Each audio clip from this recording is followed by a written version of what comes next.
Welcome to another video in our series on the British foods that we just miss and have to have a little sample of whilst we've been living here for nearly 15 years in the US. Today we're going to talk about the 8 British foods that we enjoy having in the US that give us a taste of nostalgia for the UK.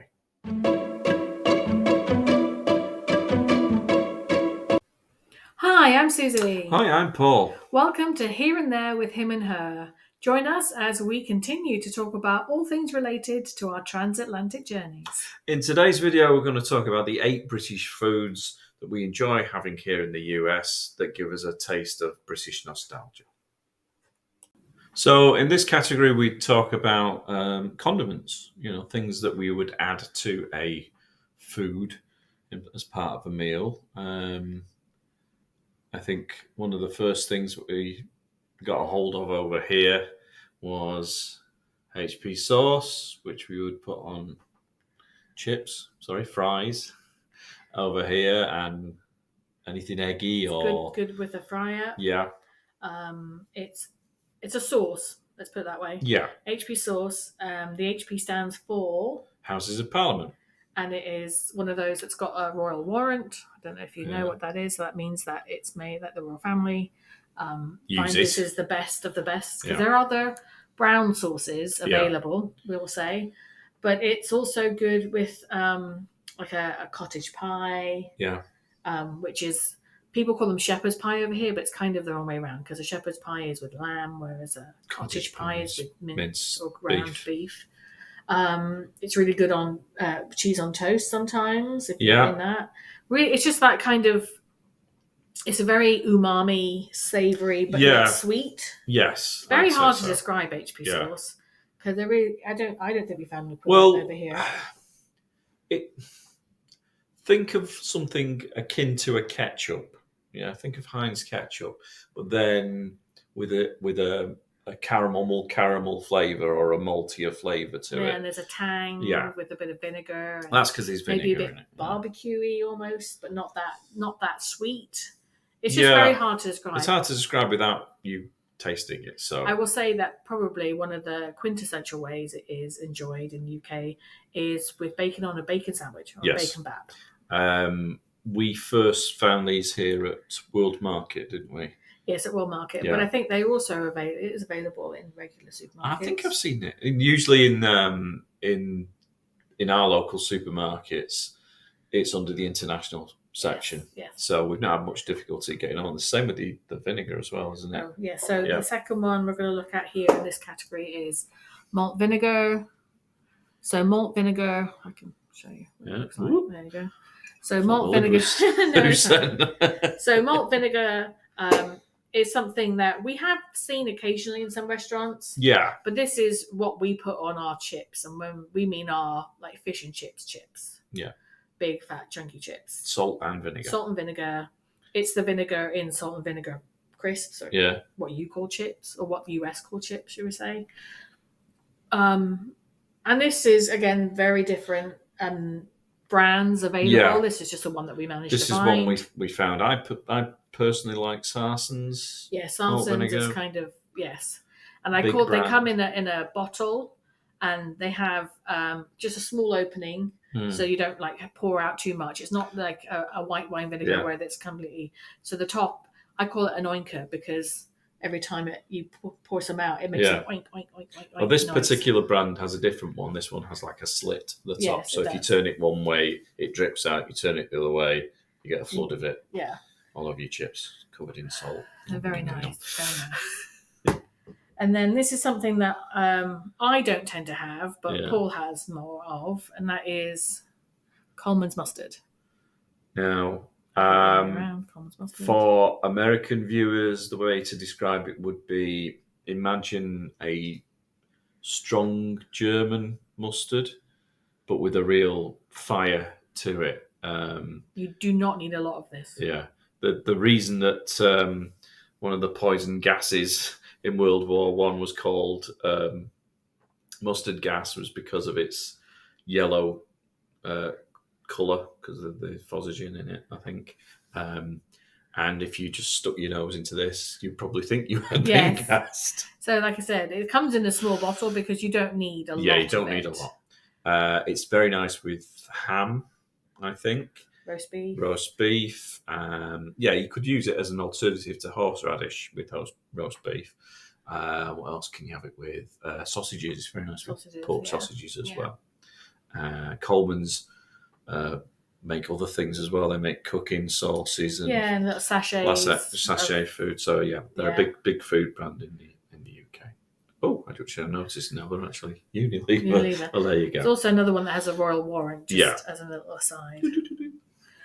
And that brings us around to we've put this in the condiment grouping, but we're not 100% sure it fits in there. But we argued over this. Let's be honest. And this is Branston pickle. This happens to be the small chunk variety because it's got chopped vegetables in it. And this small chunk version is better in sandwiches. You don't get like big lumps when you're trying to spread it on your bread. But Branston pickle is used in many things, but ubiquitous with the old cheese and pickle sandwich. Yes, I would say so. If you get to the UK and you order a ploughman's lunch in a pub, you'll get some of this on the side to add into your... Again, very hard to describe what this tastes like. It's a bit like this stuff. But with extra bits. In. So it's kind of an umami, vinegary... So the way it's described on the back here is as a sweet pickle with small chunk mixed vegetables and spices. So there's things like carrot... it's actually they call it rutabaga. So we call that a swede. Well, yeah. So bits of swede. So obviously this one's for export. Onions, cauliflower, and then it's got spices with that malt vinegar. Yeah. You've got tomato puree, date paste that gives it that kind of tangy sweetness to it. All sorts of stuff. I don't want to read out the whole thing. I do notice that. I've never noticed that on the label before, though. This is a vegan product as well. That is vegan product, yes. So you can enjoy this with your fake cheese, should you like. And we will be sharing the cheese that we tend to use ourselves, and I will say that they work very well. Yeah. When we talk about cheese, we're really talking about a hard cheese here, like a cheddar. Yeah. We're not saying this doesn't really... I mean, I'm not adverse to putting it on like a soft cheese, but they don't mix well with me. But no, I think a hard, strong flavoured cheese, that's a nice balance to it, good isn't compliment, it? Yes. And so that brings us to our final category, which is all the things that don't fit into the others. The first one of these would be cheese. This particular brand we found at Costco, and it was the right place at the right time for you, really, wasn't it? Yeah, it's a bit of a double whammy, this one, because I am very much for making sure I can find the information on how these are sourced and how well the animals are looked after. And as I said in previous videos, I do teach about environmental science, so I have shown the horrible videos on how animals are not looked after in some of the food establishments over here. And this kind of just fit both categories because we just really like this cheese. Tastes nice. And it's readily available in Costco to buy in bulk, as you can see by the giant wedge of cheese. Mm-hmm. So sticking with the Kerrygold brand, we've also recently found... Kerrygold butter. Initially, you got some Kerrygold for baking, didn't you? And then it was later on that we found the spreadable version making its way into the local supermarket. So that was readily available as well. And I'm not a big fan of mayonnaise. So obviously this is very, very useful for me when it comes to sandwiches and for our next item. Now, in recent years, we found these have become available through specialist import. These are crumpets. They're Warburton's crumpets. Particularly proud of these because they come from Bolton, which is close to where I used to live. There are other brands available, but no one's hit the mark as far as I'm concerned as much as crumpets. And of course, if you're going to do crumpets properly, you need some nice butter to go on them. Yes, I just want to show you what one looks like out of the packaging. So these get put into a toaster, or you can, stick them on the broiler if you want to. But the idea is that you've got these tiny little holes. I don't know if you can really see that in the detail. And then when they're nice and hot, you add the butter, and it all just melts into it, doesn't it? The texture is very difficult to describe. It is. It's rubbery, but in a nice way. Yeah, that makes it sound disgusting, but it's rubbery until you toast it, and then it isn't rubbery anymore. That's right. Yeah, it's nothing that we can compare it to really over here. No. So anyway, they are yummy, but we do have to buy these. Well, we don't have to, but we tend to buy them in bulk, and then they come out. Frozen. Yeah. So. And we get them from a place called the British Corner Shop. I will add a link in the bottom below. Just again, be very aware, as we've been saying throughout, that these are imported items. So they are more expensive. We're not telling you to break the bank and go out and buy them. We're just saying that these are foods that give us a taste of home. That's right. Go. That brings us on to one of my favourites, which are pickled onions. Now, I do like most things pickled. So I do love a pickled dill pickles, as they call them over here. In the UK, we tend to call them gherkins. But pickled onions is something that we've only recently found, and we only get them specially for Christmas, really, because Christmas is always to do with, I don't know about in the US, but in the UK, typically most families have a buffet around Christmas, Boxing Day, maybe even New Year's, and pickled onions, they just are always on a buffet, aren't they? Yeah, and it has to be malt vinegar as well. Yeah, they're pickled in malt vinegar and other sort of spices and things. I really wish that we could get mixed pickle over here. Mixed pickle was a little bit of gherkin or dill pickle, the pickled onions, as well as pickled cauliflower. Mm-hmm. And I do love a bit of pickled cauliflower. But yeah, pickled onions, they're very good with that cheese that we mentioned before as well. In fact, again, that's one of our buffet staples, isn't it? Yeah. A knob of cheese, like a square of cheese, and a pickled onion, all on a little toothpick. Nice little bite. Now, there are the other little cocktail onions as well, but they're in the clear vinegar, aren't they? Not the malt vinegar. They're in the white wine vinegar, and they're what we would call a silver skin. Silver skin. They're a lot smaller. Yeah. Still tasty. Whilst we're in the undefinable category, and I'm sorry for the crinkling, but it's a crinkly packet. This is a particular favourite of mine. This is McVitie's Jamaican ginger cake. It's a very sticky, spongy, puddingy, tasty cake. Again, this is something that I really missed, and I didn't think we could get over here. And then we found an online retailer. Details below. This is also something that supplies these, and they're gorgeous. And it's difficult to describe, but if you like ginger and you like cake, I have made them in the past. Yeah, yours. I have tried to make them in the past. Yeah.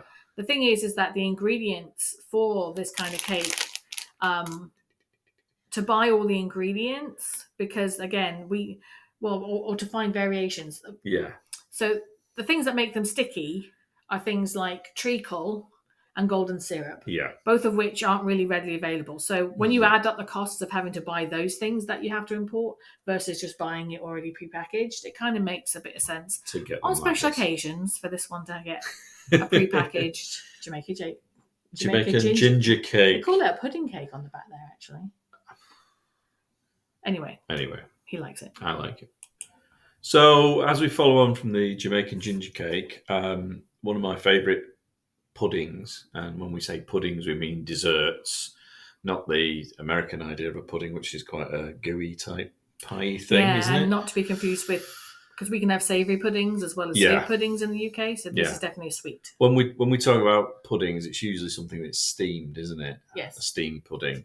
I always like the Heinz tin steamed puddings, but those don't seem readily available here, apart from comedy use. Yes, there is one that you can get in some stores. Mm-hmm. That is a sponge with sultanas. Now, sultanas are kind of like raisins. They're just a different variation of a dried grape. But it has a funny name. Yeah. So, I don't know if we can say it on YouTube. I think we can say it on YouTube. Spotted Dick. It's called Spotted Dick. Yeah. And yes, I said comedy value, but it's not something that is actually eaten a lot. Yeah, it's not a particular favourite one. It's a school meal comfort thing. But I like, getting back on the ginger, this is what we've had recently. This is Auntie's, which I've seen in the UK. It's a brand, yeah. It's like the Heinz one, but it's a smaller one. So you're not so keen on these. So I have ones that are chocolate. Chocolatey. But the good thing about these is that they come in these, I don't know if you can see these like little pots that you can microwave. And there's a sauce involved. So there's a sponge. So mine's a chocolate sponge and yours is more of a gingery sponge. Treacly. But then they have a sauce. So yours would be a nice ginger syrup. Yeah. And mine's a chocolate sauce. But that is not enough from a sauce perspective, is it? Why, Susie, what comes next? Because everything has to also have lashings of custard. Yeah. And you can make custard. I know you can make custard. And custard is something that we have to make because I am lactose intolerant and I can't just buy it off the shelf, which you can do. You can buy the tinned custard manufactured in the UK here, but it's not the lactose intolerant one. You have to go further afield for that. That's a specialist. There are recipes, whisking eggs and, but it's kind of, a bit fiddly. Mm. So there was an invention, I think it was back in the 70s, wasn't it? Oh, no, it's older than that. Is it older than that? Yeah, 1920s, I think. And this is custard powder. So this is Bird's custard powder. Don't know how I Oh, you got it. There you go. So custard powder, and the good thing about this actually is it doesn't even contain eggs. Yeah. So if you have people with other allergies, they can still have custard. Is it vegan? It's completely vegan, yes. So this is a mixture because whenever you make custard, you obviously would add a bit of sugar. So this is just the powder. You would add sugar to taste if you prefer it sweeter or more sweet or less sweet. But with those puddings, the steamed puddings, and other things. So we would have custard with crumbles. We would have custard with pies. We would have custard. You can actually have cold custard. It's one of the layers in a trifle as well. That means you can have it with jelly. And you can have jelly and custard. So custard is a really big part of the British thing. So good comfort food. Knowing we could find it out here has been absolutely brilliant because we do like a bit of custard. We do like a bit of custard. Even just custard with custard. So that's all the things that didn't fit into our other food categories. Just because, I don't know. I know, just the way that we organise. Just the way we organise things, really. Yeah. Yes. So I just wanted to reiterate that we will be putting in the description some of the links of where we tend to buy these things. Some of them are more special. Like we said, British Corner Shop is one of those. Yeah. And some of these things are available in World Market. Some of these things are available at Costco, as we said. Some of them are available in most supermarkets, like Publix or Harris Teeter. Yeah. And some things you can actually get from Amazon. So I just to reiterate that we will put links in just so you can see. If I am clever enough, I might actually set up a bit of a shop just to make it so that the link takes you straight to a selection of these things, so you don't have to go looking for them yourself. Yeah. And again, if there's anything that we might have missed that you think is fits into this other category, please leave a comment in our comment section. Yeah, there'll be loads of things. And if you know of anywhere else that we've not even looked for stuff, please let us know. Yes. Yeah. Hi, thanks for watching our latest food video on the 8 British foods that we have and enjoy in the US that give us a taste of nostalgia. So if you like this video, please make sure you give us a thumbs up. And as you said, we are going to be adding more to this theme of British foods and drinks, whether it's stuff that we actually have here or stuff that we just can explain to you and describe to you. I know there's a whole one on chocolate we were going to talk about, wasn't there? That's true. So please drop us a line if there's anything else that you want us to talk about that is food and drink related. We're happy to do that. I'm sure if you have questions, you all send them to us because we'd love to hear from you. As a little question, would you like to hear about the alcoholic drinks maybe that we miss from the UK? I don't know, because Paul's definitely happy to talk about beer, aren't you? Oh, yeah. Mug is empty. Time for another cup of tea and another biscuit. And we'll see you next time. Bye.